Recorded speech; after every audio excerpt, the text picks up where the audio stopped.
Les grandes caractéristiques, c'est un des grands fondamentaux du jazz. Bon, ça c'est une première chose. Alors maintenant sur le côté historique, tu disais les écoles, le côté ça s'est institutionnalisé, du coup ça s'est un peu formalisé. Enfin, c'est vrai que tous les gens aujourd'hui jouent un peu pareil. C'est un peu la tendance qu'on voit aujourd'hui. Il y a aussi beaucoup de choses qui ont changé dans la façon de transmettre le jazz, c'est vrai. Avant, on apprenait le jazz surtout par contact, par imprégnation. C'est-à-dire qu'on apprenait le jazz au contact d'autres musiciens qui étaient plus expérimentés ou plus âgés. Non, mais on faisait sa carrière dans les orchestres. Hein, par exemple, prenons quelques exemples très connus. On était musicien dans l'orchestre de Count Basie, on était musicien dans l'orchestre d'Ellington, ou plus récemment, on était musicien dans l'orchestre de Miles Davis. Et on passe dans l'orchestre de Miles Davis, et après, on devient soi-même musicien de jazz très connu. Alors c'est le cas de tous les pianistes aujourd'hui qui sont assez connus, comme Hancock, comme Chick Corea, comme Keith Jarrett, sont passés chez Miles Davis. Voilà, par exemple, parce que je cite quelques noms parmi les plus courants. Voilà. Et ça, c'est un mode de fonctionnement, évidemment, qui a un peu disparu. On apprend le jazz maintenant plus dans les écoles. Ça vient aussi du fait des lieux du jazz, parce que le jazz, c'est des hommes, mais c'est aussi des lieux. À un moment donné, le jazz s'est fabriqué, c'est fait, c'est construit dans les clubs de jazz. Et la vie du jazz, c'était les clubs de jazz. Aujourd'hui, la vie du jazz, c'est plus les clubs de jazz. Parce que les clubs de jazz ne fonctionnent plus du tout comme avant. Là, tu parles des États-Unis. Je parle des États-Unis et de la France. Hein.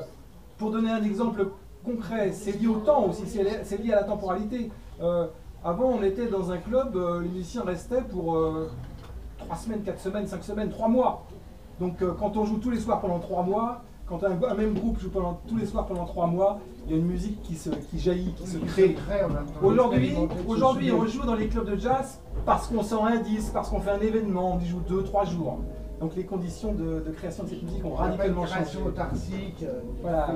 Qui fait naître une tout ça, ça a radicalement changé, en effet. Les conditions de production du jazz ont changé, et donc, effectivement, ce qu'on disait tout à l'heure, le côté élastique, le côté underground, c'est-à-dire le côté vraiment qui n'est pas dans l'académisme, ben aujourd'hui, effectivement, on l'a un peu raboté, oui, c'est vrai.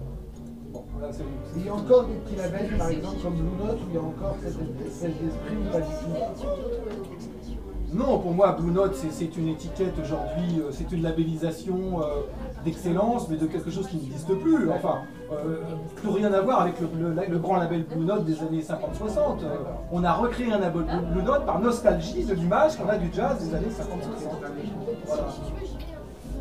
Excuse-moi, je suis un peu loin de Django, parce que le jazz m'intéresse tout autant de Django. Non, mais c'est bien, alors justement, on va revenir à Django, puisque tu disais qu'effectivement, ils étaient tous absolument parfaitement autodidactes, les deux seules choses qui devaient fonctionner, ça devait être leur oreille et leur cœur. Dis-nous quelques mots de Django. Et aussi, là, je parlais de l'imprégnation. Alors, ça c'est pour un peu désenclaver le côté manouche, parce que ça me plaît pas beaucoup. L'association de jazz manouche est quand même une terminologie un peu récente. Moi, je suis venu, non, c'est pas une antinomie, mais je suis venu à ce qu'on appelle aujourd'hui le jazz manouche par l'amour de Django. Quand on s'intéresse à Django, on s'intéresse un peu à ceux qui continuent un peu de jouer sa musique ou ceux qui s'en inspirent. Bon, après, on rencontre une palette assez large de musiciens. Mais il faut voir que Django, quand il est arrivé au jazz, mais en fait, il a appris son métier, il a entamé sa carrière au contact de très grands jazzmen qui étaient à Paris à cette époque-là.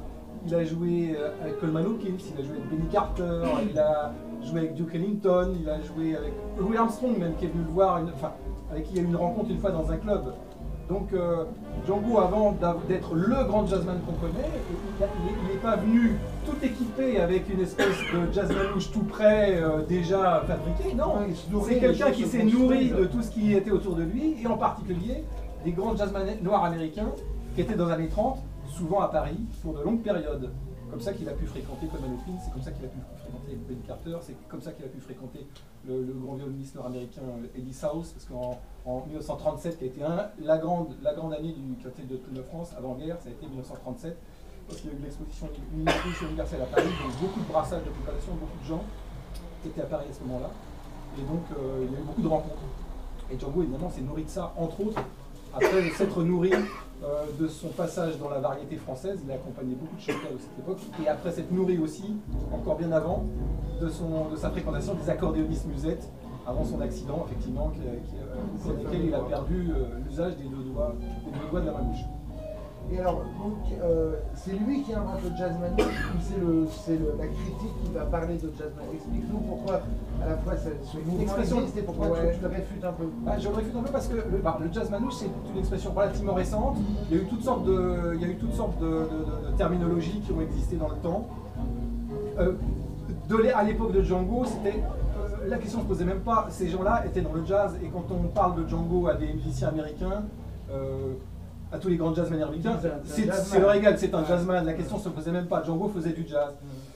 Après, c'est vrai qu'il y a eu une création spécifique avec Grappelli parce qu'il y a eu un jazz à cordes. Ça n'existait pas aux États-Unis. Le fait d'avoir un groupe entièrement à cordes qui produise une musique swingée, c'était quelque chose de très nouveau. Donc ça a créé une couleur européenne du jazz, mais vraiment européenne, c'est-à-dire vraiment novatrice par rapport au jazz américain. C'était pas saxophone, trompette, batterie. L'influence, elle était quoi, plus de la Little Europa, de l'Est ou Elle était non, elle était dans le rapport à la corde. Elle était dans le rapport à la corde. Alors le rapport à la corde, c'est vrai qu'il y a chez Django une approche zigane de la musique et une approche zigane de l'expression de la corde, parce que ce sont des instrumentistes qui ont beaucoup pratiqué les instruments. Mais avec Grappelli, il y avait aussi le côté musique française, le côté musique de chambre. C'était un orchestre de musique de chambre. Et en 1937, donc pourquoi ça a aussi eu cette espèce d'explosion en 1937? Parce qu'ils sont restés très longtemps dans un cabaret. Il y avait une chanteuse américaine qui avait ouvert un cabaret près de Pigalle. Et en fait, ils sont restés des mois là, à jouer. Donc il y a eu une espèce de grosse effervescence. Et la production de 1937, si vous regardez la production discographique de Reinhardt de 1937, elle est énorme. Il y a beaucoup d'enregistrements du quintet et il y a beaucoup de rencontres avec d'autres musiciens. Et donc voilà, il y a une vie musicale qui est née là. Et autour de cette chanteuse. Non, cette chanteuse a ouvert un cabaret qui a été le lieu du quintet du Hot Club de France. Autour des 10 mois qui vont passer ensemble, ce que tu disais, à cristalliser, à se comprendre, à s'entendre, à se connaître. Voilà. Et oui, et donc je disais, il y a ce côté de Grappelli, et ils ont imposé, si tu veux, une écoute presque musique de chambre, parce que l'orchestre à cordes, évidemment, il n'y a pas le même volume que les instruments avant, il n'y a pas de cuivre. Donc voilà, c'est une écoute un peu plus intimiste, et ils ont imposé ça. Ça a été neuf. Il y a eu plein de gens qui sont tombés très amoureux de ça. Il y a eu des grands auteurs américains, des grands compositeurs comme Gershwin ou comme Cole Porter passaient à ce cabaret qui s'appelait Blue Apple et sont tombés amoureux de cette façon de jouer le jazz, de façon inhabituelle et donc européenne de jouer le jazz. Stéphane, alors toi qui es aussi un spécialiste du blues, puisque tu as écrit un livre sur le blues qui n'est pas sur la table, mais vous pouvez regarder. Ah oui, voilà, c'est remarquable. Le blues, c'est pas du jazz, c'est quoi sur les racines du jazz? C'est les racines du jazz, c'est le socle, c'est-à-dire le blues évidemment est né au 19e siècle. Tout à l'heure, quand tu parlais des mauvais garçons dans le jazz, là on est en plein dans les mauvais garçons. Là on est effectivement, tu le dis, c'est des gibiers de potence, des gens qui sont en tôle, alcooliques. Là, tu le dis, c'est les abattoirs de Chicago, mais c'est aussi. Des abattoirs humains, beaucoup de meurtriers là-dedans. C'est beaucoup de gens avec des flingues, des types qui sont vraiment pas recommandables. Mais bon, c'est normal parce que évidemment ils s'enfuient, ils font la route de manière libre, de manière sauvage, en dehors des plantations, en dehors de toute loi, dans un pays qui est quand même rongé par la ségrégation. C'est-à-dire que des blancs qui arrivent et qui voient un noir peuvent le pendre sans autre forme de procès. Et en général, les photos apparaissent dans le journal. Vous voyez une troupe de blancs hilars devant un noir pendu. Moi, j'ai un livre comme ça qui s'appelle No Sanctuary. On voit tous les jours toutes les photos publiées à l'époque dans la presse du Sud de noirs pendus avec des blancs basculés, des blancs, voilà, des blancs hilars qui étaient ravis même avec leur nom et des enfants. Ils étaient fiers. Ouais, donc le blues est né un petit peu de cette misère-là, de cette tragédie-là. Puisque la nuit ils étaient déguisés, mais le matin ils étaient juges ou bouchers. Exactement, c'était des commerçants, des gens tout à fait qui avaient pignon sur rue et qui tuaient les noirs de manière tout à fait visible et sans aucune honte. Donc ça, là on est en 1890, 1900, 1910, on est dans toute la période d'à cheval entre le 19e siècle et le 20e, et ça va, et donc les bluesmen, eux... La Louisiane, la Géorgie... Voilà, alors il y a une scission qui va s'opérer, le blues reste un petit peu dans la campagne pendant un certain temps, et le jazz va dans la ville. Donc le blues reste un petit peu avec un instrument favori qui est la guitare acoustique, et puis après le blues va immigrer, évidemment, dans les années 30. C'est une complainte ou c'est une revanche? C'est d'abord une musique qui est quand même constituée de 12 mesures, ou 16 mesures selon, donc c'est quand même une musique, une vraie musique. Hein. Le blues, bon, si on ne sait pas très bien définir le jazz, dans le blues on peut le définir, hein. Ça vient de Gel Cafard, tout simplement, c'est-à-dire c'est effectivement une chanteuse de minstrel autrefois qui s'appelait Marenet. Alors elle avait des dents en or, des boas comme ça, elle était énorme, une laideur totale, et elle avait une caravane de spectacles dans le début du XXe siècle, avec des dompteurs de fauves, un jongleur, il y avait à peu près tout ce qu'on pouvait trouver comme spectacle dans le cirque, et il y avait là-dedans un bluesman qui jouait de la guitare au milieu de tout ce bordel, et donc elle posait sa caravane devant les villes, à l'extérieur des villes, et elle jouait. C'est comme ça qu'un jour, dans sa caravane, une femme est venue et elle s'est mise à jouer une complainte absolument déchirante qu'elle n'avait jamais entendue jusque-là. C'était en 1902, et elle s'est dit qu'est-ce que c'est, et elle a dit que c'était du blues, parce qu'évidemment il y avait une expression, c'est I've got the blues, j'ai le cafard. C'était tellement triste, tellement mélancolique que brusquement elle a trouvé cette expression-là qui était le blues. Et c'est comme ça que l'expression a fait florès, s'est répandue un petit peu dans le sud. Ce qui est assez intéressant d'ailleurs, c'est que cette musique finalement est née, c'est parce que pour reprendre... Attention de ne pas donner un communiqué, Non, on a l'impression que les gens... non, j'habite dans le nord, mais c'est mon côté du sud. J'essaie venu tout à l'heure de vous Ah oui, mais c'est pour ça. J'essaie de vous rapprocher de madame. Je vous le souhaite. Discrètement depuis tout à l'heure. On est assez violent dans le blues. Si je vous donne une claque, vous m'en voulez pas. Et là, on est aussi dans le sud. Oui, je suis dans le sud. C'est le jazz qui va avoir le blues. Non, mais c'est assez drôle parce que si je dois résumer l'histoire du blues, c'est Barack Obama chantant Sweet Home Chicago avec B.B. King à la Maison Blanche, alors que le compositeur de Sweet Home Chicago est mort empoisonné et son corps a été jeté à la fosse commune. Donc vous voyez un peu la tragédie et l'épopée absolument miraculeuse du blues, c'est de passer d'un petit chemin de la pendaison à la Maison Blanche. C'est à peu près un siècle de musique. Et c'est assez extraordinaire, et c'est ce que je raconte un peu dans ce livre-là, c'est ce miracle qui fait que finalement cette musique de pauvre, cette musique faite avec une guitare et 3 accords, est devenue, a absolument influencé le monde entier, a donné le rock'n'roll, a donné le jazz d'abord et le rock'n'roll ensuite, elle a essaimé un peu partout à travers les États-Unis et puis l'Europe. Alors pourquoi justement elle va donner le jazz, explique-nous. Ben, elle donne le jazz parce que d'un côté, il y a cette des bluesmen qui vont devenir jazzmen. L'un des premiers morceaux de jazz finalement, c'est Saint-Louis Blues, 1912, il y a Memphis Blues 1909. Donc c'est des premiers blues, c'est des jazz, parce que finalement le compositeur c'est W.C. Handy, qui était un chef d'orchestre très académique du sud des États-Unis, et qui lui aussi a entendu brusquement sur un quai de gare, ça me fait marrer parce que on parle en ce moment de David Gilmour de Pink Floyd, qui en entendant le jingle SNCF a décidé de créer un morceau à partir du jingle SNCF. Vous voyez, quand on attend sur un quai de gare, on s'ennuie tellement qu'on a des idées comme ça. Ben, le blues est né comme ça, c'est-à-dire que W.C. Handy retournait chez lui, et bon, lui c'était un compositeur de conservatoire, très classique, et brusquement il entend un morceau, un vagabond qui joue de la guitare acoustique, du blues. Et il dit, tiens, cette musique-là, un peu comme Marenay, est très, très, très déchirante, très mélancolique, qu'est-ce que c'est? Et il décide de noter un peu le rythme comme ça à l'oreille. Il crée petit peu après Saint-Louis Blues, Memphis Blues, qui deviendront des standards du jazz. C'est comme ça que finalement le blues a donné le jazz. C'est un peu technique, mais en même temps, ça a essaimé un peu partout. Et plus tard, le rock'n'roll, quand le blues va rejoindre les villes, parce que vous savez, en 29, il y a la grande crise, le grand crack, et les Noirs américains, étant pauvres, ne trouvant plus de travail, remontent vers Chicago, et c'est à ce moment-là que le blues devient électrique et se modernise au contact de la ville. Le vieux blues rural devient un blues électrique, et puis le rock'n'roll naît un petit peu dans ce bouillonnement urbain de Chicago, de Détroit, de toutes ces villes qui ont finalement façonné la musique moderne que nous entendons aujourd'hui. Et le blues peut exister encore aujourd'hui? Est-ce qu'on se contente de redire, de réinterpréter, ou on peut encore être créatif? On peut encore être créatif, justement dans cette espèce de schéma binaire extrêmement codifié.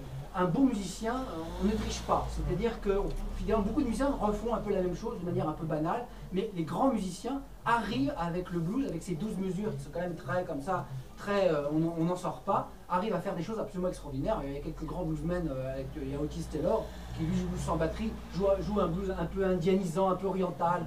On peut tout à fait insuffler un nouveau souffle, un nouveau parfum à cette musique, mais beaucoup évidemment se contentent de reprendre un peu les schémas un peu banals, un peu de cette musique. Mais on peut encore inventer, et d'ailleurs c'est bien d'inventer sur des schémas quand même ça assez stricts. Est-ce que c'est la même chose pour le jazz manouche ou le jazz qui t'intéresse? C'est-à-dire, est-ce qu'il y a encore de la création, de ce qu'on reste justement fidèle à un démarrage, à la grammaire du jazz manouche? C'est une question bien complexe ça. Ce que j'ai envie de dire avant pour rebondir sur ce que dit Stéphane, c'est que il y a le blues, il y a le côté. Alors, c'est juste sur le rapport entre le blues et le jazz. Tous les. Partons d'une formule simple. On dit que tous les grands jazzmen sont en général des gens qui savent bien jouer le blues. Ça veut dire qu'en fait, dans le langage d'improvisateur. On le dit parce que c'est vrai. Non, oui, parce que c'est vrai. Si on prend Armstrong, Charlie Parker, Thelonious Monk, sont tous des gens qui savent très très bien jouer le blues. Voilà. Pourquoi c'est vrai? Parce que en dehors des 12 mesures même, sur n'importe quel autre matériel, même les matériels standards qui viennent des comédies musicales américaines, dans le langage improvisé des musiciens de jazz, Ils sont là, le blues a toujours eu une grande part. Et donc, alors juste pour faire simple, je ne veux pas entrer dans les choses trop techniques, mais c'est une façon de subvertir l'harmonie. De subvertir intelligemment l'harmonie. Voilà, à chaque fois, quand on manipule bien le blues, quand on va en profondeur dans l'expression du blues, on est capable, on va le taquiner, on est capable de subvertir l'harmonie occidentale en imposant d'autres choses. Et ça, en fait, les grands jazzmen savent tous le faire. Ce sont des chercheurs. Voilà, il y a ça des taquins. Il y a chez tous les jazzmen ce côté-là, enfin chez tous les grands en tout cas. Bon. Alors maintenant pour Django, tu parlais oui, de l'histoire, de savoir si il y avait une actualité, une création actuelle. Voilà. Alors oui, je dirais par dérivation, c'est-à-dire que par rencontre avec d'autres musiques. Par exemple, je prendrai un seul exemple très connu. Dans la mouvance manouche aujourd'hui, une des figures les plus connues, c'est Stockel Rosenberg, par exemple. Ce qui a été intéressant chez Rosenberg, c'est que il a appris la guitare et la musique à travers Django Reinhardt, mais il a rencontré un peu la bossa nova, la musique latine, et parmi les meilleures réussites. Voilà, parmi les meilleures réussites du trio Rosenberg, il y a eu cette conjonction entre une technique de guitare qui vient de Django et une couleur musicale latine, c'est-à-dire que Django n'a pas du tout visité, mais revisité avec le langage de Django. Et ça, c'est assez intéressant. Alors, des croisements comme ça, il y en a un peu, il y en a, et ça fait la richesse du jazz manouche aujourd'hui. Et est-ce que quand on parle de Django, alors ça, il n'est pas à vendre celui-là, je crois que c'est toi qui l'as apporté. Je ne sais pas du tout s'il y a des fans. Des jeunes gens comme. Enfin, des jeunes gens, il est plus très jeune, donc on peut considérer qu'il est encore jeune. de prix. Non, c'est parce que ça se trouve encore, c'est un exemplaire. Alors, des gens comme Didier Lockwood, par exemple, que tout le monde connaît, et avec son trio, alors c'est quoi au départ? C'est un jazzman? C'est au contraire quelqu'un qui du jazz va arriver justement à cet instant manouche ou l'inverse? Ah bah Didier, c'est incontestablement un jazzman. Parce que c'est un musicien classique, enfin, alors, il y a une tenue. Alors si tu veux, il y a plusieurs spécificités. C'est-à-dire qu'il est difficile pour un violoniste qui veut atteindre un certain niveau de ne pas être passé par l'école classique du violon parce qu'il n'y a pas d'autre école de technique de violon. Première chose à dire. Alors donc il est difficile de faire son chemin sur le violon. C'est parce que certains tziganes apprenaient le violon sur le conservatoire, non? Ouais, mais c'est un peu un mythe parce que les grands violonistes d'Igan, ils ont tous taquiné le répertoire classique quand même. Si tu regardes la grande dynastie, par exemple, des Hongrois, les Lakatosh, alors il y a eu toute une dynastie de Lakatosh, c'était quand même des gens qui à un moment donné, fréquentaient quand même les pièces classiques. Ouais, c'est quand même quelque chose, ou tout au moins de se confronter à ça, même d'oreille. Mais bon, c'est quand même une école technique difficile de passer par le violon sans fréquenter cette école-là. Alors maintenant, Lockwood, oui, Lockwood c'est vraiment quelqu'un qui a la culture jazz, qui a travaillé ça sur son instrument, c'est vraiment un jazzman. Et c'est par rencontre qu'il est arrivé par rencontre et par conscience d'être dans une filiation du jazz à cordes européen. C'est-à-dire, évidemment, il a fréquenté Grappelli, évidemment, il y a eu ce passage de relais entre Grappelli, d'ailleurs, et tous les jeunes violonistes. C'était ça qu'il y avait de très chaleureux avec Stéphane, c'est que, en général, une fois par an, dans les dernières années de sa vie, il réunissait tout le monde dans des grands concerts et il invitait tous les jeunes violonistes du moment. C'est un peu des masterclass improvisés, quoi. Il proposait au public de découvrir un tel, et il y avait un passage de relais. Ça, c'était vraiment quelque chose de très chaleureux. On parlait ce matin de prosélytisme. C'est passer quelque chose. Voilà. Donc il y a chez Didier cette conscience d'incarner l'école européenne du jazz qui vient des créateurs, c'est-à-dire Reinhardt, Grappelli.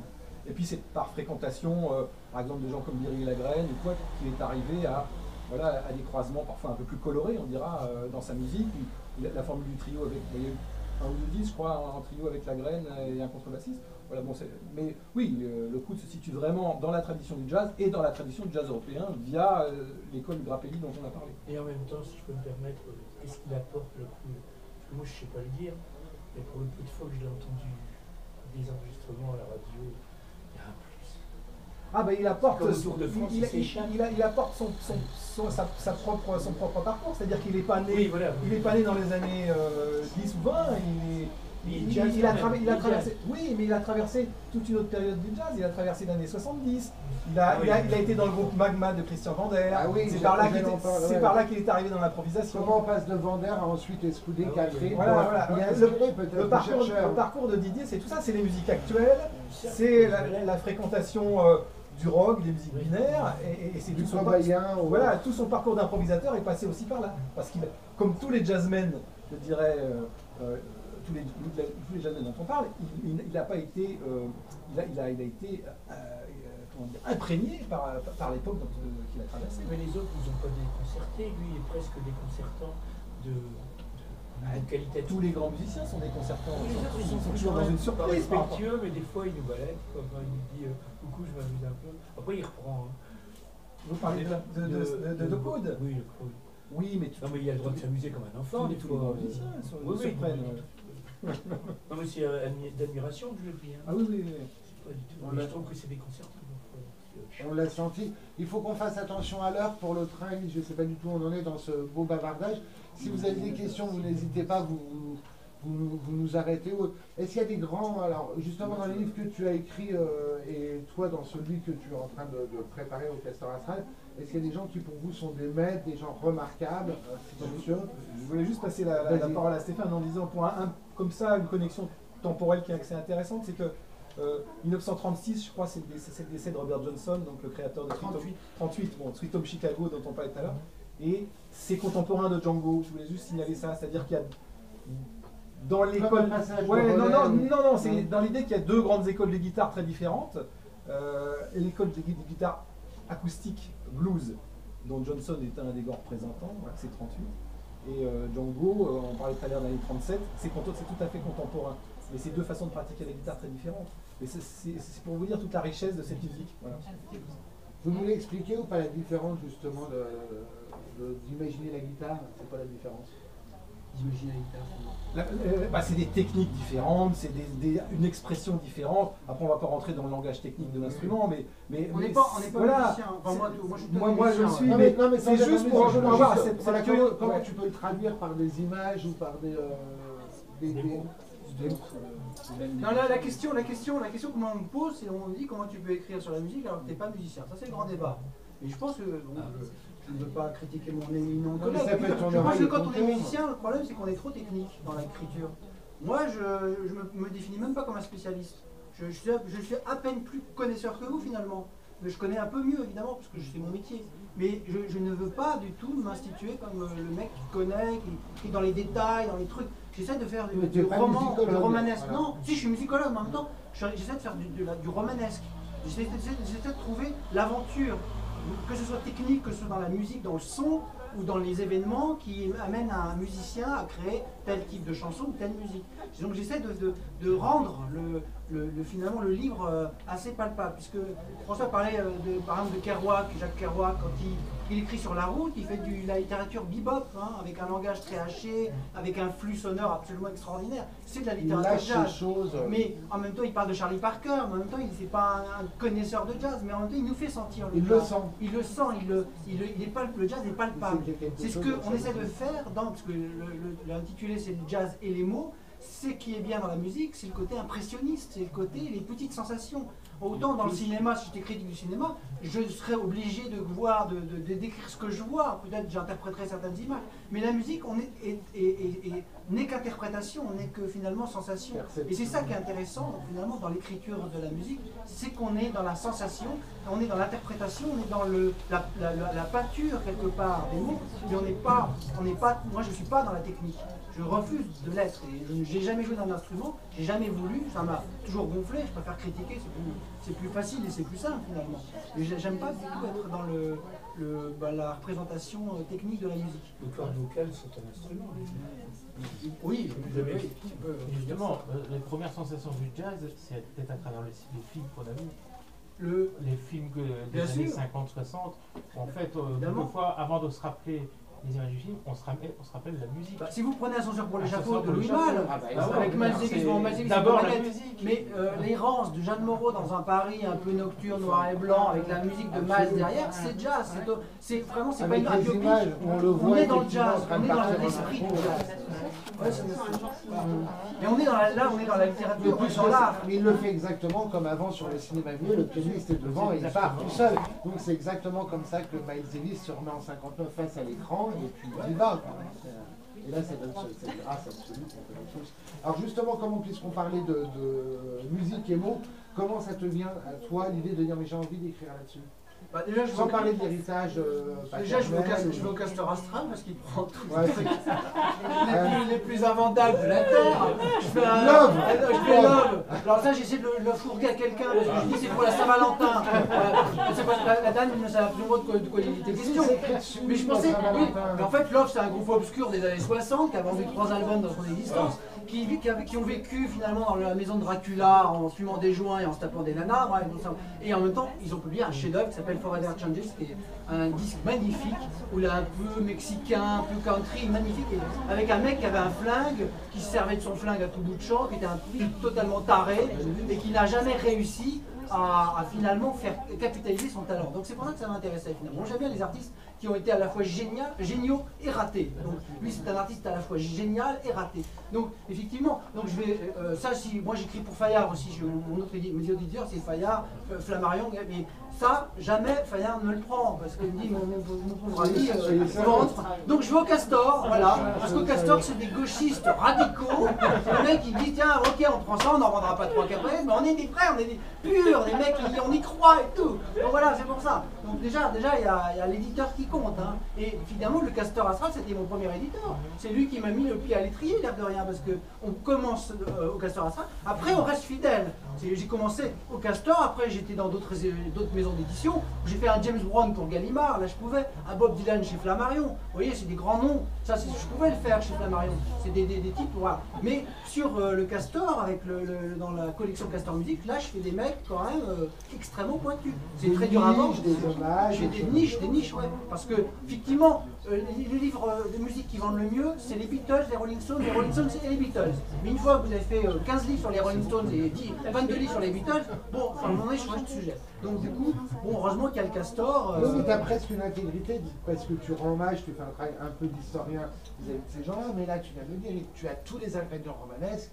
Pour changer le nom et puis pas appeler ça Love, appeler ça autre chose et en faire un roman. Exactement. Qu'est-ce que tu vas inventer des personnages quand t'as un mec qui fait un roman tout bout de champ et qui est à la fois génial et déchu? Oui, j'ai déjà lu romanesque. Oui, voilà. C'est-à-dire que c'est des types. Lui, c'est la Californie. Il y a les massacres de Charles Manson derrière. Il y a la famille Ravipi. Il y a un type qui finalement torture son guitariste, qui était un mec totalement ingérable, qui finira par mourir d'une leucémie complètement oubliée. C'est ça, c'est Arthur Lee s'appelle. C'est lui qui a découvert Jim Morrison et les Doors, mais jamais. Mais comme il était noir, il s'est fait doubler par les blancs qui étaient les Doors. C'est un groupe que j'adore, hein, mais Arthur Lee étant noir, il n'a pas eu de chance, il a tout le temps, il était victime d'une malédiction, il était violent, victime du racisme, tout ça. Donc ça m'intéresse de faire ça. Mais c'est vrai que à un moment donné, c'est le Castor qui peut prendre ça, et puis voilà, il faut que le livre existe. Il faut que le livre existe. Il y en a un au monde, voilà, c'est chez Castor. Ouais, exactement. Voilà. Là, par exemple, quand j'ai fait Brian Jones, c'est le fondateur des Rolling Stones. Alors, Jean-Yves, l'éditeur, c'est un peu planté. Enfin, il a mis la véritable histoire des Rolling Stones qui croyait qu'il avait peur. Ça dirait rien au grand public. Avec ce sticker absolument de mochard épouvantable pour vendre un peu 3 albums. Si vous l'achetez, vous prenez un plus cutter. Vous pouvez l'enlever. Moi, j'ai laissé faire parce que moi, je suis un auteur aussi qui a plein de doutes, plein de complexes. Je me dis merde, je vais jamais réussir à le vendre. Je vais ruiner mon pauvre éditeur, là, le Castor Astral et tout. Donc je laissais faire ça. Bon, j'étais débutant à l'époque, c'est mon premier bouquin. Mais en même temps, Brian Jones, c'était marrant. C'est lui qui fonde le plus grand groupe de rock du monde. Et puis finalement, il se fait virer par Mick Jagger et Cliff Richard, et il meurt noyé dans une piscine parce qu'il avait de l'asthme, on a dit qu'il était assassiné. Donc voilà encore une fois un artiste passé à côté de sa vie, de sa carrière, qui en même temps, en 66, était le mec le plus glamour, il avait la femme la plus belle du monde, il était au sommet de la mode, de l'art et de l'esthétique. Mais comme il était un peu cinglé, il était totalement échoué à aller dans la postérité. Donc voilà, donc c'est intéressant parce que c'est un quart de groupe, c'est un quart de groupe que je fais là. C'est pas les Rolling Stones, c'est simplement mon livre s'arrête en en 69, à la mort de Brian Jones. Donc voilà, donc c'est intéressant. Mais évidemment, les éditeurs, c'est pas évident. C'était une commande ou c'était... Ah, c'est moi qui l'ai proposé. En plus, la collection, vous savez comment elle s'appelait? Elle s'appelait Tombeau. Ouais, vachement sympa. Tombeau. Mais Tombeau, c'est un genre littéraire. C'est l'horizon funèbre de Bossuet. Voilà, on fait sur les morts. C'est un peu un hommage à Brian Jones, ce petit prince de la musique anglaise. Voilà, c'était un peu ça l'idée que je voulais développer en faisant ce livre. Donc en vrai, tu te racontes pas toi, mais il y a tout le personnage romanesque que tu peux à chaque fois glisser derrière des anges déchus. Ouais. Oui, mais je peux me raconter moi, parce que je parlais un petit peu de moi modestement. Mon père était le fondateur de Rock & Folk dans les années 60, donc il a rencontré ces gens-là, un jour dans un roman, j'ai imaginé que Jim Morrison était venu dormir sur la banquette, parce que quand il était à Paris, il dormait un peu où il pouvait, avant de mourir d'overdose malheureusement. Donc j'ai imaginé des trucs, donc c'est un petit peu du fantasme personnel que je mets souvent dans mes ouvrages. Parce qu'il le faut. Parce qu'on disait que les Américains, on a du mal à faire traduire nos livres parce qu'ils disent, mon pauvre ami, des livres sur Jim Hendrix, on en a 150 000, et on n'a pas besoin des Français pour. Donc c'est pour ça qu'il faut mettre nos propres fantasmes de Gaulois dans ces livres-là. On essaye. Hein. Oui, ou d'écrivains, tout simplement. Ou d'écrivains, simplement, d'écrivains français. Exactement, parce que les anglo-saxons ne font pas la même chose que nous. Eux, c'est très factuel, c'est très... Une biographie américaine, c'est quelque chose d'exhaustif, de chercher. Nous, on va plus être dans une interprétation ou dans justement une recréation. La sensation, une certaine forme de poésie. Tout à l'heure, tu parlais de touches ou d'instants comme ça, un peu entre le polaroid, le flash, le pointillisme, c'est ça. Voilà, c'est pas forcément une monographie ou un essai. Hors université, c'est pas une bio à l'américaine qui est roide, qui est complète, qui est extrêmement sérieuse. C'est sentir un peu des choses. Il y a des Américains, ils ont un avantage par rapport à nous, c'est qu'il y a un mec qui s'appelle... Ah ouais, très bien, ouais. Ils traversent la rue et ils les ont, les mecs. Il y a un grand écrivain qui s'appelle Guralnick, lui, il a connu Muddy Waters avant sa mort. Bon, il a 76 ou 80 ballets, évidemment. Lui, il habitait d'un côté du Mississippi, il prend le bac et il va rencontrer Muddy Waters de l'autre côté. Donc il avait un avantage par rapport à moi. Donc moi, qu'est-ce que j'ai? J'ai le fantasme français, le fantasme un peu rimbaldien. Du blues, du truc. Tu prendre le bac. De là, j'ai pas je prends un autre bac, un bac imaginaire en fait. Et c'est un peu ça. Alors, excusez-moi, mais puisque vous êtes quand même des pointures, Michel Polnareff, par exemple, dont j'ignore. Jusqu'en 72, après c'est pour cette raison qu'il est allé aux États-Unis. Pour lui, il paraît que c'est pour des raisons de fils. C'est ce qu'on a dit. Non mais la France l'emmerdait bien. La France, il a continué de composer, il y a quasiment pas de... Non, il est vraiment allé... Non, c'est pas une boutade, il est vraiment allé aux États-Unis parce qu'il avait des problèmes de fric. La France l'emmerdait, donc il a emmerdé la France, d'où la lettre à France quand même. Mais d'ailleurs, là-bas, il a... Mais la France, elle lui est reconnaissante de ses mélodies. Oui, mais jusqu'en 72, Paul Naref, c'est extraordinaire. Jusqu'en début 70, c'est extraordinaire. C'est vachement bien, Paul Naref. Après, ça se gâte un peu parce qu'il vieillit, parce qu'il a plus d'idées, il a plus d'inspiration. n'est plus là. On va écouter si vous voulez, parce que le temps tourne, justement un peu la prose de notre ami Stéphane, qui est un vrai bel écrivain. Je ne dis pas un grand écrivain parce qu'il n'a pas besoin d'être géographique, superlatif, mais qui est un vrai écrivain, c'est-à-dire qui aime les mots, qui sait les agencer, qui les cherche ensemble et qui donne toujours des instants de grâce comme ça. Donc même si les gens dont on parle, vous les avez jamais écoutés, vous ne connaissez pas le groupe, vous pouvez tout à fait vous les offrir comme un roman ou comme un bon moment, même sur une plage, on a le droit de lire Intelligence sur une plage. C'est pas interdit. Lecture. Donc c'est le prologue du livre Le blues des musiciens du diable. Je vais vous lire, il fait 2 pages. Merveilleux cette présentation. Alors ça commence par une citation de Paul Oliver dans Le Monde du blues. Le blues, s'il parle fréquemment de la mort, ne s'intéresse que médiocrement à la maternité.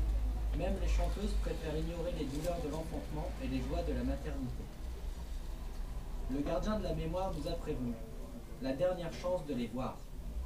Je me tiens devant le nouveau matin par un soir frisqué de novembre, ce new morning des petites écuries qui a réussi le miracle.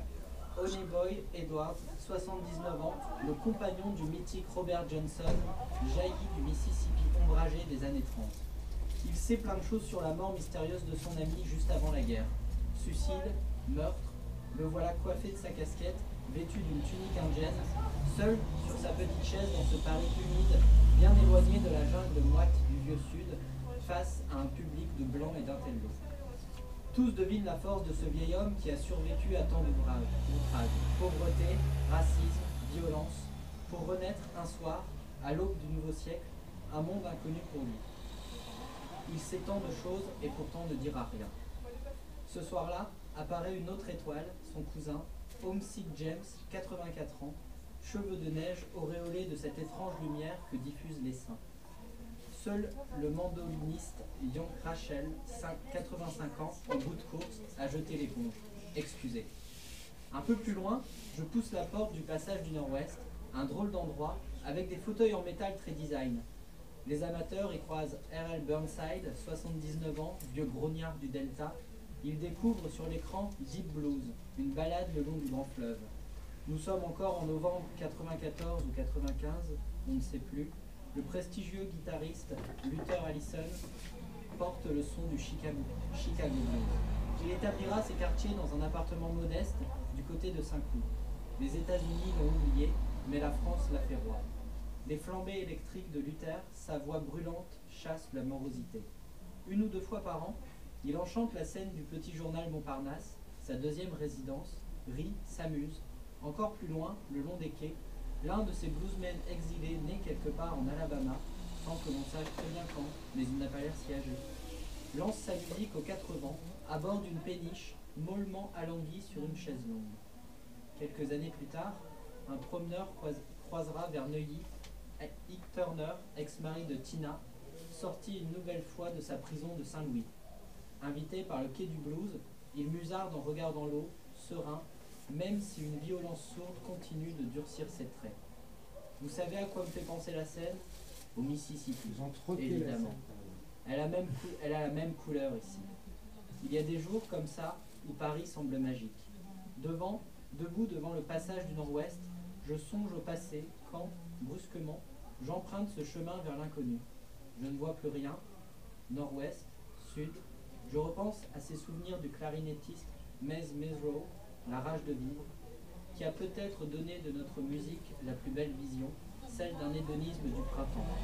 On s'est drôlement régalé ce jour-là, écrit-il, à ramer au soleil en jouant Black Snake Moon et des tas d'autres blues. Le bonheur tout simple. Je me retrouve dans une forêt, aperçois une lumière, des musiciens aveugles, une prison, un marais. Je suis au pays du blues, j'y suis pour l'éternité.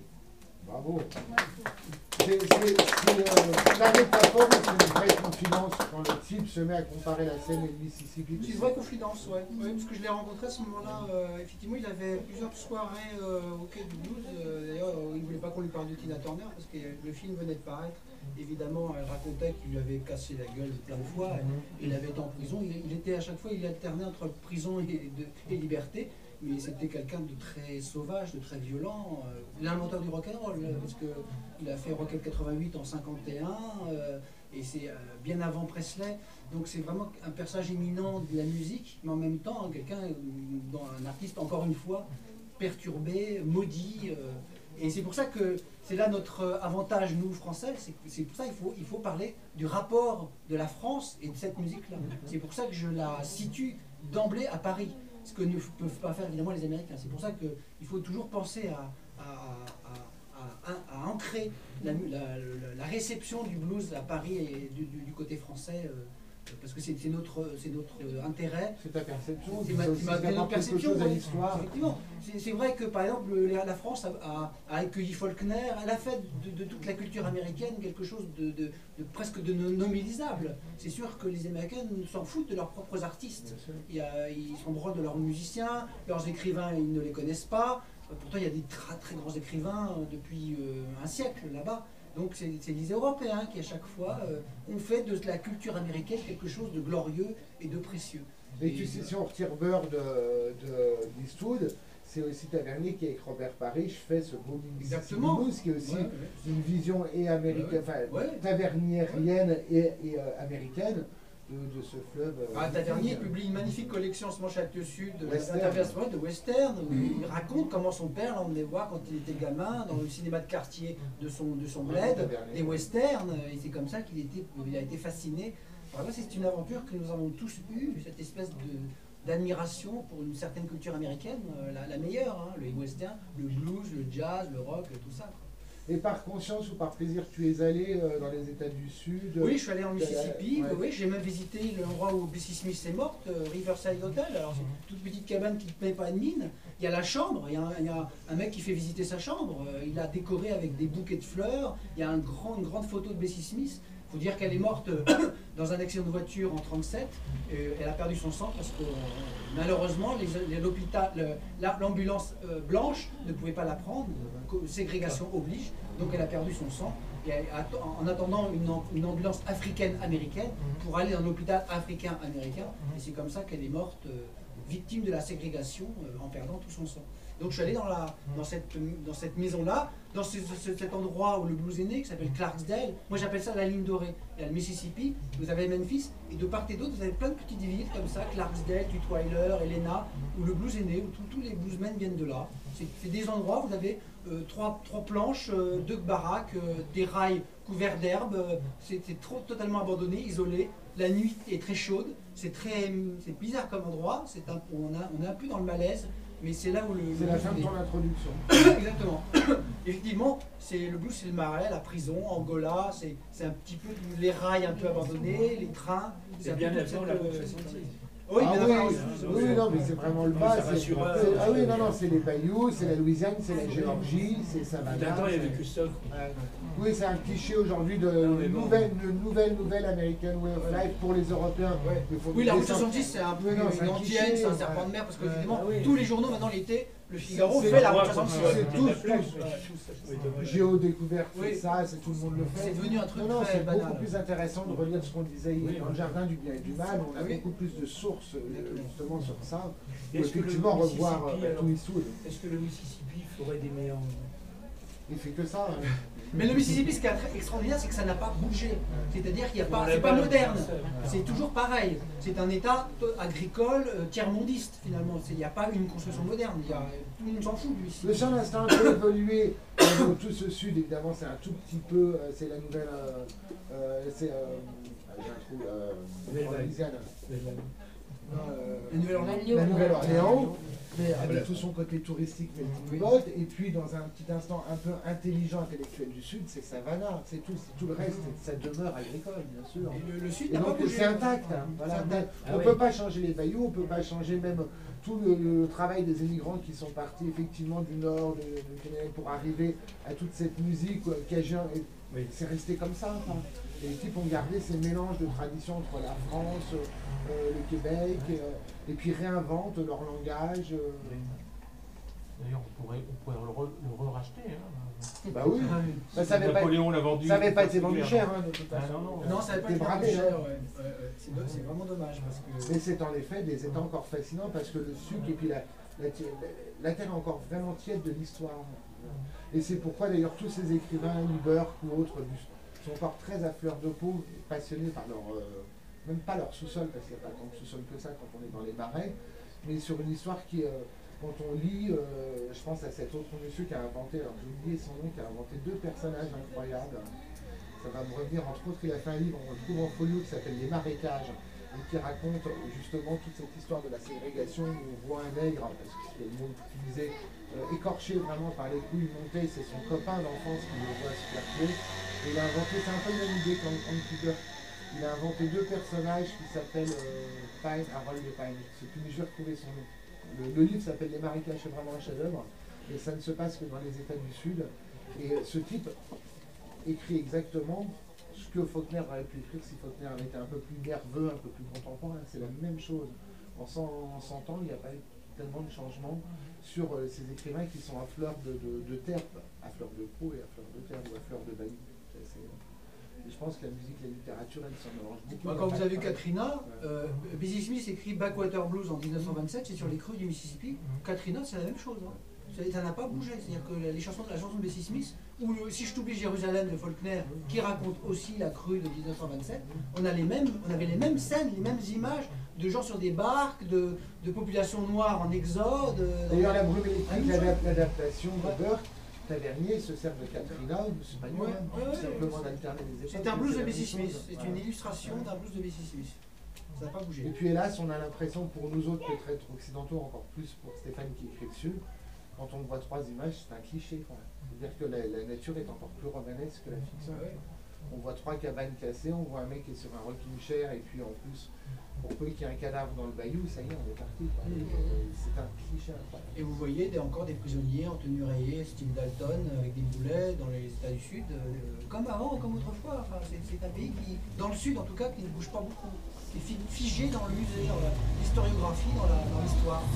La ségrégation, heureusement, est un peu éloignée, quoique maintenant, ce qui se passe avec les émeutes de Baltimore, qui est quand même la patrie où a grandi Billy Holiday, le tueur de Chattanooga. Chattanooga, je rappelle que c'est le village natal de Bessie Smith. Donc vous voyez, il se passe des meurtres et des émeutes dans des endroits où des grands musiciens noirs déjà chantaient le racisme il y a près d'un siècle. Donc, révolution platonicienne qui revient dans l'endroit. Un petit mot, il faut conclure ou pas, on est en retard ou... Bon. On repart un peu sur notre parenthèse. Hemingway, il est descendu à Key West, mais il n'était pas sudiste comme ça. Je connais que lui qui a dit que Paris est une fête. Ils étaient deux à le dire. Non, ils étaient deux à le dire. Le livre, en tant qu'américain. Ils étaient deux à le dire, parce qu'il y a Fitzgerald dans le livre aussi. Fitzgerald, ah oui, Hemingway était un peu cubain aussi. Ah oui, cubain. Il était un peu cubain. Il était dans le sud, mais il se rigolait. C'est pour rigoler, mais il adorait Cuba. Il avait bien, effectivement, Key West, en Floride, c'était un... Dans Paris est une fête, il y a 5 ans. Il a vécu à Paris, il y a d'ailleurs une plaque à Paris dans un endroit à l'endroit où il a vécu, longtemps. Mais il n'a pas été le seul. Il y a beaucoup de grands... Henri Miller a quand même fait des pages merveilleuses sur Paris et sur la banlieue, jour tranquille à Clichy. Donc il à Paris, ils avaient le blues là-bas, quand même, de chez eux. Non, mais il venait trouver une culture. Il venait leur remonter leur manche, voilà, choquer un peu la grande Europe, et puis se dire on va devenir quelqu'un, on va s'accomplir. Mais pas comme Picasso. De la même façon. De la même façon. Et puis de tous les peintres ou les écrivains de l'Est qui viennent à Paris. Si protéger votre invité et n'est pas aller faire ça aux États-Unis. Faire quoi? Ce qu'on vient de dire. Devenir quelqu'un aux États-Unis? Non, mais... pas besoin, il est quelqu'un à Paris. Ah oui. À peine il est arrivé, il y a quelqu'un à Saint-Omer qui est aux États-unis. Il envoie tout le monde dans les corps. Il y a le micro tout de suite pour lui. Alors, on a grandi, on continue à parler un peu. Est-ce que vous connaissez un jeune homme comme... parce que moi, j'en ai parlé tout à l'heure à notre ami qui est spécialiste du jazz manouche, et on parlait de Thomas Dutronc, vous avez peut-être entendu la musique, et je lui demandais si c'était un vrai musicien qui est dans cette lignée de jazz manouche, et Max m'a répondu oui, complètement. Disons qu'il a une vraie histoire authentique avec ça. Une vraie vision. Voilà.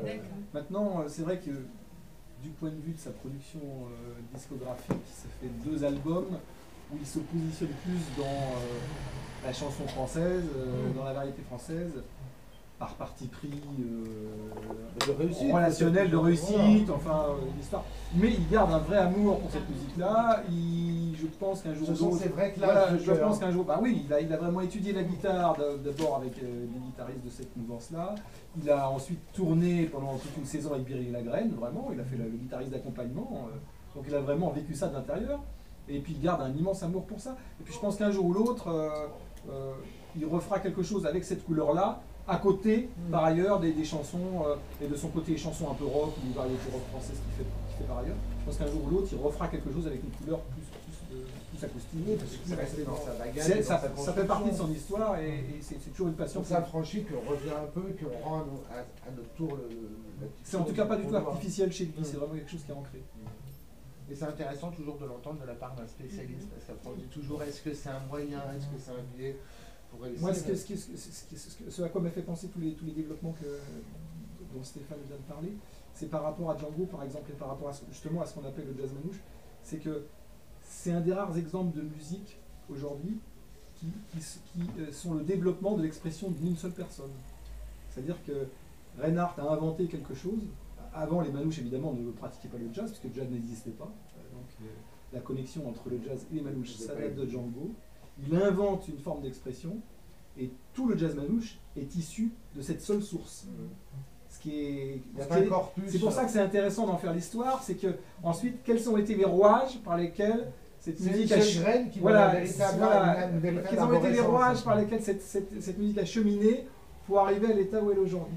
Ça, c'est très intéressant parce que je pense qu'il y a très peu d'exemples de ce genre, c'est-à-dire d'exemples d'une musique dite d'une communauté ou plus encore d'un genre musical maintenant qui s'est un peu popularisé, mais qui en vérité se réfère à une seule source, à une création individuelle d'un seul. Ce que Stéphane le disait sur le blues, il y a cette ligne d'or où effectivement il y a des tas de points de genèse qui sont possibles.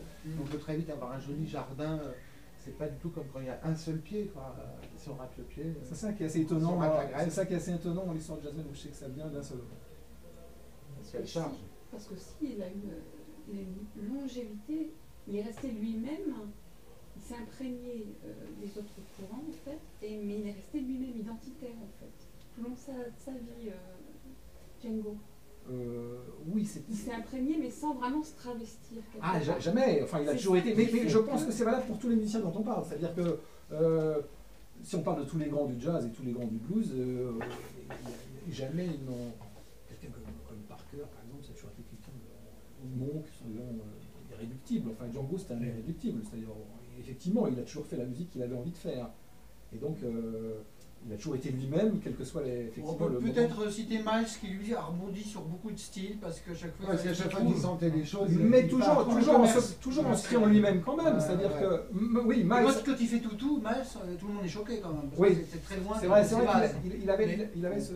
Mais il en a toujours fait quelque chose de personnel quand même. Dès qu'il veut choper quelque chose, il va quand même un peu... Oui, mais Miles, c'est vrai que c'est un peu un Picasso, Miles. C'est-à-dire qu'il y a plusieurs périodes et il a utilisé aussi les musiciens, les jeunes musiciens, pour changer son contexte, il a une carrière plus longue aussi. Se vivifier. Et puis il a une carrière beaucoup plus longue. Miles, il a joué avec Charlie Parker et il a joué... Et Django n'a jamais retourné sa veste si on réussit, si on parvient à vous suivre, comme le fait Chanson dans Dutronc. Il est toujours resté lui-même, Django. Bah oui, c'était impressionnant, le succès là pas... Mais alors oui, enfin le succès, Django a un rapport difficile au succès parce qu'il a connu le grand succès pendant les années de guerre. Je pense que là où il a été vraiment au top commercialement, c'est pendant les années de guerre. Il vendait beaucoup de disques et c'était une grande vedette perçue par les Français presque à l'égal des vedettes de variété comme Edith Piaf ou des gens comme ça. Il a eu Charles Trenet. Il a eu ce niveau-là de notoriété. Et par son parcours et son espèce d'esprit irréductible, après-guerre, c'était plus du tout ça. Et dans les années 50, il a continué à faire une musique très en pointe parce qu'il voulait être toujours dans le jazz de son époque. Donc il a renouvelé X fois son style, enfin il a toujours évolué. Oui, mais il garde toujours la fibre brute. Oui, mais il avait... Pas toujours, parce que nuage, c'est quand même une petite entorse à sa règle. Oui, mais c'est une petite entorse à sa règle, c'est un peu comme une bluette, quoi. C'est un truc qui peut marcher. Donc il n'est pas complètement irréductible non plus. Ouais, enfin, je suis moins... Je nuancerais. Nuage, c'est une mélodie qui touche le cœur des gens, mais la construction, rien que la construction de la grille harmonique du morceau n'est pas du tout typique. Elle n'est pas du tout conventionnelle. Elle n'est pas du tout conventionnelle. Donc chez Django, il y a beaucoup d'inventions musicales, beaucoup de trouvailles. Beaucoup de trouvailles, voilà, beaucoup d'alchimie, beaucoup de trouvailles. Et côté maternel, c'était qui Django? Par exemple, Picasso, il signe, son père c'est Ruiz, mais il signe sa maman. C'est Madame Picasso, Monsieur Piquet, le papa de Picasso, Pablo, c'est Monsieur Ruiz, le grand peintre. Oui, non, mais je vous suis, mais par rapport à Django. Ma question, Django, est-ce que Django, c'est une référence qui pourrait être j'aime pas trop les transmissions familiales, mais elles existent. Parce que vous parlez du Dutronc, du jeune Dutronc. Oui. Le Django dont parle Madame. Il est né dans une famille de musiciens, en tout cas. Son papa était musicien. Eh ben voilà. Et maman, elle chantait. Sa maman était artiste. Non, c'est rien, on est vos élèves. Sa maman était artiste. Il est né dans une famille de saltimbanques, Django. Ses parents étaient des saltimbanques. Son papa était musicien, multi-instrumentiste. Il y avait un piano dans la roulotte, ce qui est très rare. Normal. Son papa jouait du violon, du cymbalum, du piano. Et le premier instrument de Django, c'était le violon. Ce par quoi il a commencé, son papa lui donnait des leçons au violon. La guitare est venue dans un deuxième temps. Donc il dit pas seul le monde. Ah, bien non. Il n'y a pas de... Messieurs, merci beaucoup. Malheureusement, il est temps d'arrêter. La SNCF n'improvise pas. On continue dans le train si vous voulez. Merci à vous. Merci beaucoup.